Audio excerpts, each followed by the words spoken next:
Let's eat mga kabrad. Meron tayong chicken inasal. May chicken oil din tayo.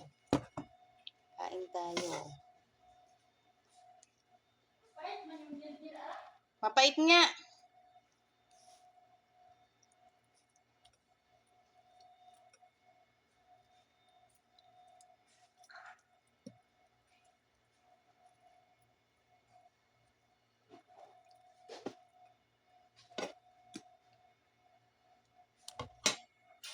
Kain. Halta.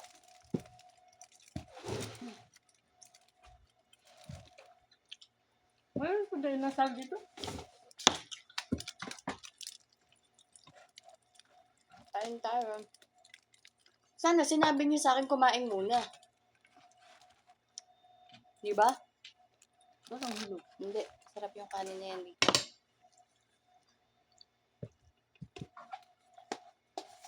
Iniintay ko kasi yung amo ko kasi daw gagawa ko daw ng barbecue. Ay, ng ano yung alaga ko. Steak. Regular. Ay, kaso, Bakit may ganyan? ang nangyari, chicken oil yan.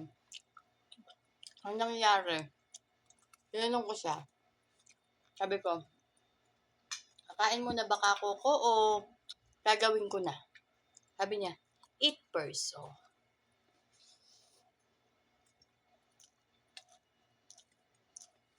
Eat first. Hindi, eat first.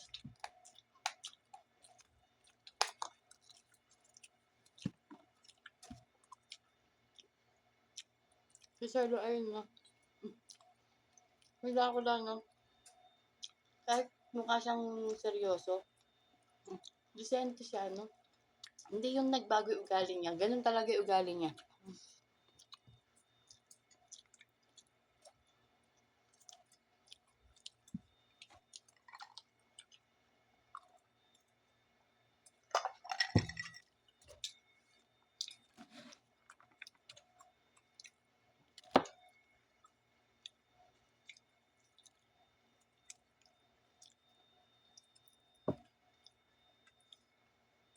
Sabi niya sa akin. Sabi ko, good evening, sir. Sabi niya, magandang gabi din, Ara. Kamusta ka na? Ako, good.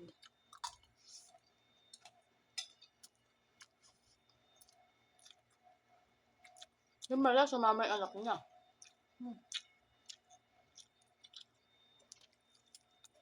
Hindi kakain si Biet eh. Ayaw niya ng kusa eh. Kaso, Hindi. Mahal nga si Kan. so ang sinaglit ng nibadanding sa Tamimi kanina, ay, sa Danab kanina, yung steak, tsaka laban. Hindi niya ako inutusan. Meron din siya binili. Taas na ito. Meron pa siya binili. Baka ako kaya hindi niya ako inutusan. Kasi yung steak niya, baka magkamali ako ng bili. Diba? Tatlong kuan. Diba iniihaw nilang ganun yun? Siyempre, may barbecue na beef din. Doon din nila iihaw. No, hindi na nga. So, favorite mo pala dun yung ano, yung halo-halo. Halo-halo ang gusto ko doon.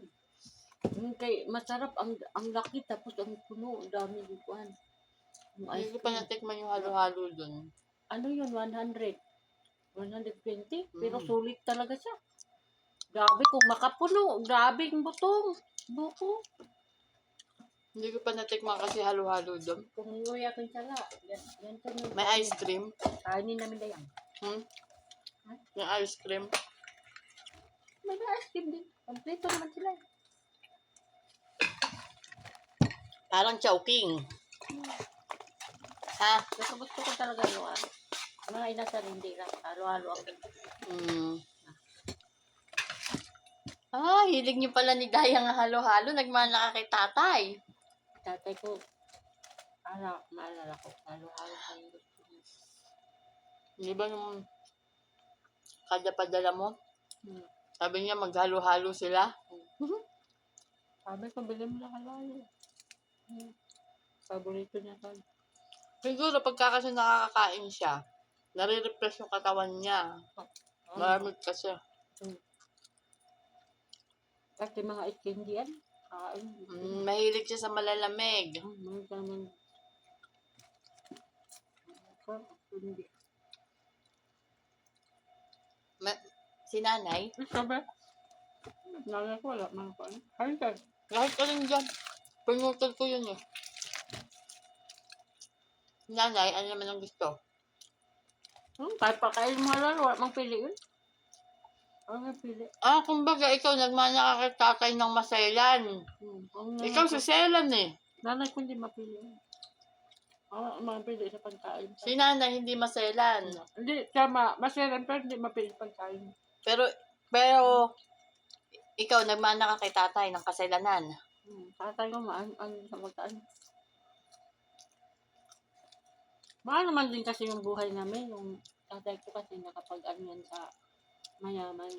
Yung bodyguard siya. Pero yung mayaman din sa Zamboanga, yun ang pinakamayaman. Ano din yun, tiyuhin ng mama ko. Yung asawa nun, yung Saida, tiyahin ng mama ko, magkapatid yung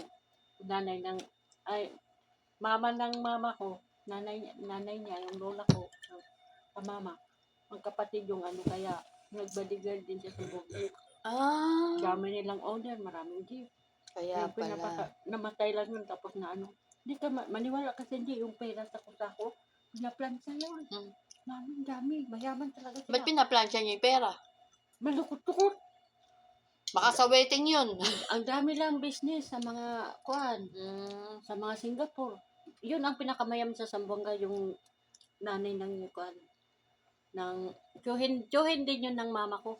Kasi yung asawa niya, yung asawa ng namatay na yun, si Jacob,